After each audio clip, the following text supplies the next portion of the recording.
Bon, je constate que vous n'avez pas compris que Midorima est le meilleur perso de la GM. Alors je vais détailler et vous expliquer pourquoi, selon moi, c'est lui qui foudroie toute la génération Miracle. Vous avez été beaucoup à me dire, oui, mais c'est un sport collectif, machin, il peut pas tout faire tout seul. Alors oui, et justement, c'est parce que c'est un sport collectif que Midorima peut foudroyer les autres membres de la génération Miracle.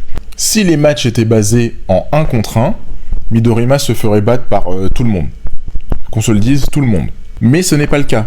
C'est du 5 contre 5. Pour ceux qui connaissent un peu le basket, Midorima ce serait un peu la version 2.0 de JJ Redick ou d'un Kai Korver par exemple. Un joueur qui va pas beaucoup dribbler, mais qui peut te mettre des grosses ficelles quand t'as besoin. Il n'a pas besoin de savoir dribbler comme Aomine ou Akashi.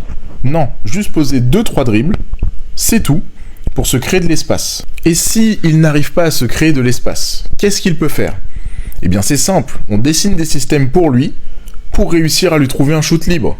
Un exemple, il a la balle, fin de tir, il fait une passe au joueur qui est à côté, pendant que son adversaire saute, il se décale, il prend l'écran, que ce soit à droite ou à gauche, ce qui crée un décalage avec le joueur, on lui renvoie le ballon, shoot, ficelle. Ça c'est l'un des trucs les plus simples, mais après tu peux corser le système pour faire des choses un peu plus compliquées face à des adversaires qui sont beaucoup plus forts. Maintenant, supposons qu'il entre dans la zone. Alors là on passe un cap, parce qu'il passerait d'un Kai Korver ou JJ Redick à un Klay Thompson. Et là ça change la donne. Avec des systèmes tout aussi léchés, il pourrait très bien ne pas remonter la balle pour aller dans le camp adverse, pas besoin.